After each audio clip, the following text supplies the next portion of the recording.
കൂട്ടുകാരെ ഓടിവായോ.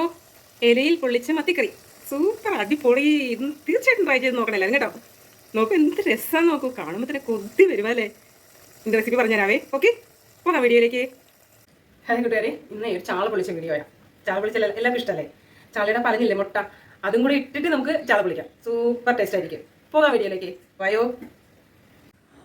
കഴുകി വൃത്തിയാക്കി വെച്ചിരിക്കുന്ന ചാള, അതിൻ്റെ പലഞ്ഞിൽ, പിന്നെ 2 സവോളയും പച്ചമുളകും നന്നായി വഴറ്റി എടുക്കണം. നന്നായിട്ടൊരു റെഡ് കളറാകുന്നത് വരെ, നന്നായിട്ട് മൂത്ത് വരുന്നത് വരെ ഇത് രണ്ടും കൂടി വഴറ്റി നന്നായിട്ട് വഴറ്റിയെടുക്കുക. ഉപ്പ് ചേർക്കാം, ആവശ്യത്തിന് ഉപ്പ് ചേർക്കാം. ഉപ്പ് ചേരുമ്പോൾ വേഗം വഴന്ന് കിട്ടും. അപ്പോൾ നമുക്ക് അതിൻ്റെ കൂടെ 1 സ്പൂൺ മുളക് പൊടി ചേർക്കണം. അല്പം കൂടി വഴരാനുണ്ട്. മുളക് പൊടി ഇച്ചിരി വഴന്ന് വന്നതിന് ശേഷം ചേർക്കാം.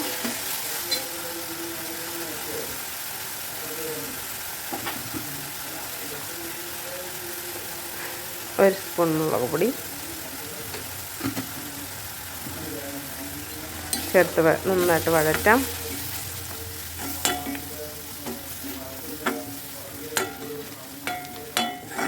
മുളക് പൊടിയുടെ ആ പച്ച ചുവന്നായിട്ട് മാറുന്നത് വരെ നന്നായിട്ടൊന്ന് വഴറ്റി കൊടുക്കണം.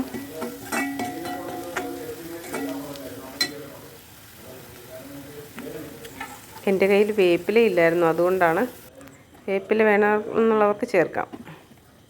അതാ വഴറ്റി മാറ്റി വയ്ക്കാം. നമുക്ക് ചട്ടി അടുപ്പത്ത് വെച്ച് വാട്ടി വെച്ചിരിക്കുന്ന ഇല അതിൻ്റെ ഉള്ളിലേക്കിട്ട്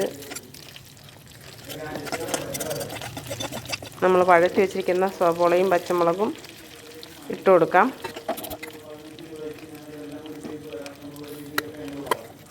അതിനുശേഷം നമുക്ക് ആ വഴറ്റിയ ചീനച്ചട്ടിയില്ലേ, അതിലേക്ക് കുറച്ച് വെള്ളം ഒഴിച്ച് അതിലേക്ക് ഇച്ചിരി പുളിയും ഉപ്പും ഇട്ട് നന്നായിട്ട് തിളപ്പിക്കണം. അതവിടെ ഇരുന്ന് തിളച്ച് വരുമ്പോഴേക്കും നമുക്ക് നമ്മൾ ഈ ഗ്രേവി എല്ലാം കൂടെ ഇലയിലേക്ക് ആവിയിട്ടില്ലേ, അതിലേക്ക് ചാള ഇട്ട് കൊടുക്കാം.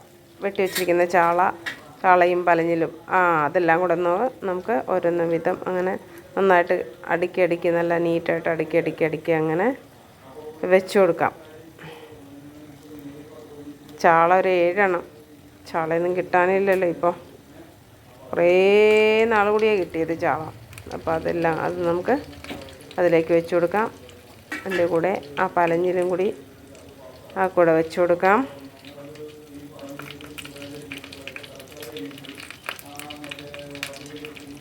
പലഞ്ഞിലൊക്കെ ഈ ചാളയുടെ ആ ഇതിനകത്ത് ഗ്രേവിയിൽ ഇങ്ങനെ പെരണ്ട് വരുമ്പോൾ നല്ല ടേസ്റ്റാണ് അതിനെ കഴിക്കാനായിട്ട്.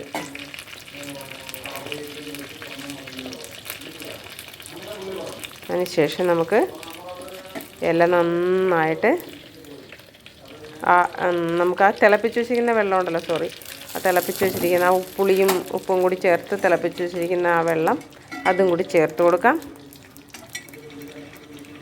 അതിനുശേഷം നമുക്ക് ഇല മടക്കി അടച്ച് നന്നായിട്ട് മൂടി വയ്ക്കാം. ഒരു പാത്രം കൊണ്ടാണ് നന്നായിട്ട് അത് മൂടിയത്. അതിനുശേഷം നമുക്ക് ചട്ടിയുടെ മൂടിച്ചട്ടി വെച്ചിട്ട് അതിൻ്റെ പുറമേയും മൂടി കൊടുക്കാം. ഞാനത് വീഡിയോ ആ സമയത്ത് എടുക്കാനായിട്ട് വിട്ടുപോയിട്ടുണ്ടായിരുന്നു. മൂടി വെച്ചതായിരുന്നു, പക്ഷെ ആ സമയത്ത് അത് വീഡിയോ എടുത്തില്ല. അതുകൊണ്ടാണ് കാണിക്കാൻ പറ്റാതെ പോയത്. മൂടി വെച്ച് തുറക്കുമ്പോൾ കാണാം. കണ്ടോ, ഞാൻ മൂടി വെച്ചിട്ടുണ്ടായിരുന്നു. തുറന്ന് നോക്കാം നമുക്ക്. നോക്കിക്കേ,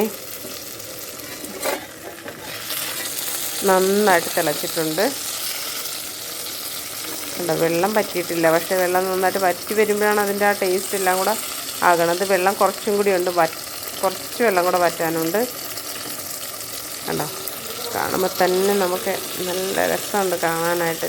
കണ്ടോ, ഇല അങ്ങോട്ടും മടങ്ങി വരുന്നത് കൊണ്ടേ കണ്ടോ. എന്നാലും കാണാൻ പറ്റുന്നുണ്ടെന്ന് വിചാരിക്കുന്നു. അപ്പോൾ കുറച്ചും കൂടി വറ്റാനുണ്ട്.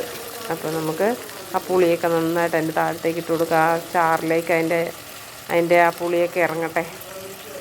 എന്നാലല്ലേ നല്ല പുളിയും ഉപ്പും എരിവും ഒക്കെ കൂടെ ചേർന്നിട്ട് അടിപൊളി ടേസ്റ്റ് ആവുള്ളൂ. അപ്പോൾ നമുക്ക് ഒന്നുകൂടി ഒന്ന് മൂടി വെച്ചിട്ട് കുറച്ചിരി വറ്റിച്ചു കൊടുക്കാം.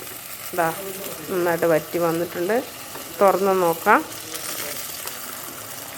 അടിപൊളി ടേസ്റ്റാണ് കേട്ടോ.